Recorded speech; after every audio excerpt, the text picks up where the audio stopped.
Hello everyone, Chapter 1, Lesson E, Part 2 on combining functions. Our objectives for this video are going to be to combine functions using compositions and find domains of these compositions of functions. Let's get started. All right, following up from our previous lesson, when we combined functions arithmetically, we can also combine them using compositions. Let's look at an example below. Consider the functions f of x and g of x. This notation given right here is g inserted as an input of f of x. Okay, so we're going to insert g of x into f of x. F of x is x plus 7. We are going to insert g of x in as the input into f of x. When we simplify, we can show then that f of g of x is equal to x squared. Combining like terms, we would get then plus 4. G of f of x would be slightly different. We're going to take f of x and insert it into g of x. So g of x's outer shell would be something squared minus 3. We are going to insert x plus 7 into that. Expanding x plus 7 quantity squared, we would get x squared plus 14x plus 49. And then subtracting 3, we would see that g of f of x would equal x squared plus 14x plus 46. Okay, f of x, interesting. F of x would be x plus 7 inserted into f of x, which would give us a new function composed of f and f of x to be x plus 14. G of x will be very interesting, as we will take and we will insert into g of x itself. Okay, expanding x squared minus 3 quantity squared, we would get x to the 4th minus 6 x squareds plus 9, and then we would subtract 3. So g of x would equal x to the 4th minus 6x squared plus 6. Now, note at the bottom here, the domain of a composition of functions consists of all real numbers that are common to the domain of the inner function and the domain of the newly composed function. Okay, so the domain of, let's say, f of g of x will be the domain of the inner function overlapped, or what it has in common with the domain of the new function. Okay, let's see some practical uses of that. Okay, example number 1. Using f of x and g of x, answer and evaluate the following. What is f of g of x? Well, f of g of x would equal f of x with g of x inserted. Okay, I could simplify that to be the square root of 2x minus 2. G of f of x, in a very similar fashion, would be 2 times the square root of x minus 3 plus 1. I could simplify that. Let's do that. G of f of x is equal to then 2 square root of x minus 3 plus 1. Okay, now it's asking us to find the domain of f of g of x and g of f of x. Okay, so let's find the domain of f of g of x first. Okay, recall that this would be the domain of the inner function, g of x, overlapped with the domain of the new function, f of g of x. Okay, so the domain of g of x, we can see up here, domain of g would be all real numbers, right? It's a linear function. Okay, so I'll have all real numbers for the domain of g. Now I have to consider f of g of x. F of g of x is the function square root of 2x minus 2. Recall from previous lessons that what we're going to do is, in order to find the domain of that, we want for 2x minus 2 to be greater than or equal to 0. Can't take the square root of a negative number. Okay, so I'm going to add and divide. So it looks like x has to be greater than or equal to 1. Okay, so now I'm going to overlap the set, which is the all real numbers, and this set, which is greater than or equal to 1. Clearly, if I overlap the real numbers with that set, you will just get said set, which is 1 to infinity. So that would be the domain of f of g of x. All right, let's look at the domain of g of f of x. Domain of g of f of x. Okay, so in this scenario, we're going to take the domain of the inner, which is f of x, and overlap it with the domain of the new, which is g of f of x. Okay, the domain of f of x, we can see f of x here. Looks like x minus 3 will be greater than or equal to 0. Therefore, the domain of f will be all numbers greater than or equal to 3. Okay, so I get greater than or equal to 3 for the domain of the inner function. The domain of the new function, g of f of x. Okay, I see g of f of x here. Only restriction on that, again, will be the following, where I want the radicand, that inner portion of the square root, to, again, be greater than or equal to 0. Looks like they're the same. So the domain of the inner and the domain of the new are the same, which will overlap at all values on that set. So the domain of g of f of x will be 3 to infinity. All right, let's do a quick evaluate on part 3. Let's find f of g of 5. F of g of 5. Well, I would be taking f of g of x, which is the square root of 2x minus 2. So that would be 2 times 5 minus 2, square root of that. It's going to be the square root of 8. All right, we could rewrite that if we wanted to as 2 square root of 2, right? Because the square root of 8 is the same as the square root of 4 times the square root of 2. And there is f of g of 5. How about g of f? Let's do this in green. G of f of negative 2. Well, g of f of x is right here. So I'd have 2 square root of negative 2 minus 3 plus 1. Ooh, that's going to be a problem. I'd have the square root of negative 5 plus 1. So g of f of negative 2 actually does not exist. Okay, it does not exist, right? Negative 2, and if you look at this, the domain of g of f of x was all numbers 3 or greater. Hence why g of f of negative 2 does not exist, because x equals negative 2. That's not in that set, right? That's not in the domain. All right, let's continue. Okay, another example involving writing a composition of functions as well as evaluating a few values here. So let's do it. So f of g of x, f of g of x inserted into f of x. All right, so that would be 1 over the square root of x plus 1 quantity squared. So I'm actually going to write f of g of x, as 1 over x plus 1, right? If I square the square root, it disappears. All right, how about g of f of x? G of f of x. G of f of x would be the square root of 1 over x squared plus 1. There's g of f of x. All right, determine the domain of f of g of x. All right, so let's work f of g of x first.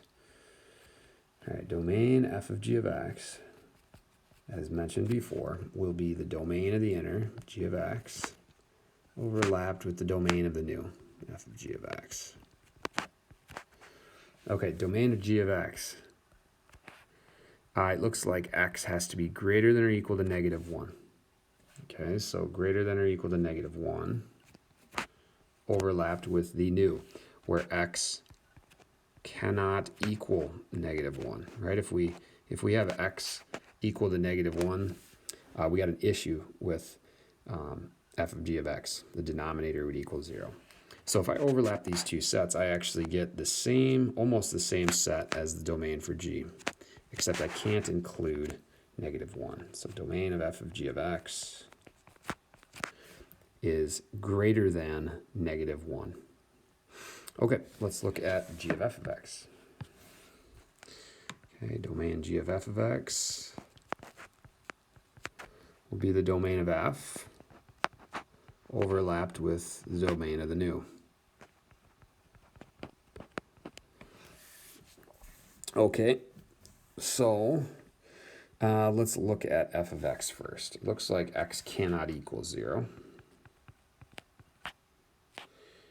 Okay, in the domain of g of f of x, let's look at that here. I want for 1 over x squared plus 1 to be greater than or equal to 0. And you know what? This is interesting. This will always be greater than or equal to 0. You cannot pick an x value such that that will equal 0. So it always will. So we're going to overlap that with the real numbers. And of course, when you overlap the set of all numbers except 0 with the set of all numbers, you get, again, the set of all numbers except 0. So that'll be the domain of g of f of x. Okay, let's evaluate real quick. F of g of 3. F of g of 3 will equal 1 over 3 plus 1, which it will be 1/4. Was 3 within this domain? Yes, it is. So I can evaluate that. Let's look at g of f of 0. Before I do, is 0 in this domain? Uh-oh. It's not, so I'm anticipating that that won't work out very well. So g of f of 0 would be the square root of 1 over 0 squared plus 1. Ooh, that's a problem. So g of f of 0 actually doesn't exist. All right, let's continue. Okay, so with this idea of composed functions or composition of functions, I can also decompose. I can find a function, and sometimes multiple, for g of x in this example 1. Okay, you can see f of g of x equals 3x minus 5 to the third power. I could write this in a couple different ways, but I'm going to choose to say that g of x is the inserted function 3x minus 5. That would make f of x the outer function x cubed. You can imagine plugging g of x into f of x, and your resulting function would be f of g of x. Okay, likewise for number 2, f of x, my inserted function, I'm going to call x plus 2. That would make my outer function g of x equal to 2 over x squared. Once you start to get the hang of these, they're actually quite simple. G of x, my inserted function, into example number 3 here, would be x plus 4, and f of x, my outer function, would be x cubed minus 3x squared plus 7x. Okay, let's continue with more on the same topic. Okay, example 4 here, we're going to use some graph and visual analysis here to find the following compositions of functions. Okay, so I'm going to find f of g of 3. So using these graphs, first thing I need to do is find g of 3. So g of 3 on g of x looks to be 1. Okay, g of 3 is 1. Therefore, I'm going to then evaluate f at 1. Right, I've located g of 3. Here's the function g of x. At 3, it equals 1. Therefore, now I will find f of 1. And looking at the graph, you can see that f at 1 is 2. Therefore, f of g of 3 is equivalent to 2. How about f of g of 2? If you feel comfortable, go ahead and pause the video and work through the problem. I'm going to just continue. If you're coming back right now, then great, you can see my work. G of 2 ends up being 2, and f of 2 ends up being 0. All right, let me walk you through that. G of 2 is 2. Now that becomes the inserted input for f. F of 2 equals 0. Okay, g of f of 1. G of f of 1. Let's look at that. So f of 1 is 2. And g of 2 is 2. So we're always working inside out, you guys. Inside out. All right, let's work a triple nested composition of functions. F of 1. F of 1 I know is 2. So this is equivalent to f of g of 2. G of 2 is 2. And f of 2 ends up being 0. Okay, that's how you use compositions of functions graphically in order to evaluate. Let's look at one more bonus question here on the last slide. All right, folks, we got a visual here. Two planes are flying at the same altitude toward one another, toward this point P. Their flight paths make a right angle at point P. One plane is 150 miles from point P, and the other, and moving at 450 miles an hour, while the other plane is 200 miles, also moving at 450 miles per hour. Write the distance s between the planes as a function of time. Okay, so let's sketch this out here. I'm going to zoom in just a little bit. Okay, so I've got, let's draw the scenario out. I've got this right triangle where s is the distance between the two planes. Here's the first plane. And it's flying, we could say, south toward point P.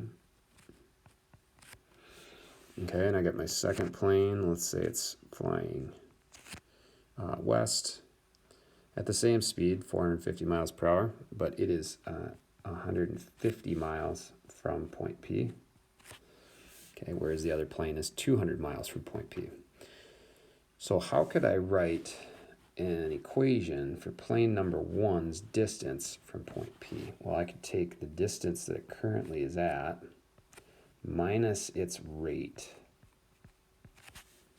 Right, so at 450 miles per hour, where t is in hours, that would be the distance, right? The distance for plane number 1 in terms of time. The distance in terms of time for plane number 2 would be 150 minus 450t. So to find s, we could use a composition of functions. And actually, it's not going to be a composition. It's actually going to be an arithmetic combination. So using Pythagorean Theorem, I know that the hypotenuse squared is equal to each of the legs squared and summed together. So I would take 200 minus 450t. Oh boy, I'm running out of space. What if I rewrite that? Let's give ourselves a little bit more space. So I'm going to take the length, right, the distance of the first of the two legs of this triangle, which would be the distance of plane number 1 from point P, square it and add it to the distance of plane number 2 from point P. Okay, and then to find s in terms of t, all I do is take the square root of that. Now, I'm not going to go ahead and expand that. That would be actually a significant amount of work, and that's probably why I left it as is. But that would be a representation of the distance between the two planes with respect to, you can see the independent variable, which is time. All right, guys, that's it for today's lesson. We'll see you in the next video.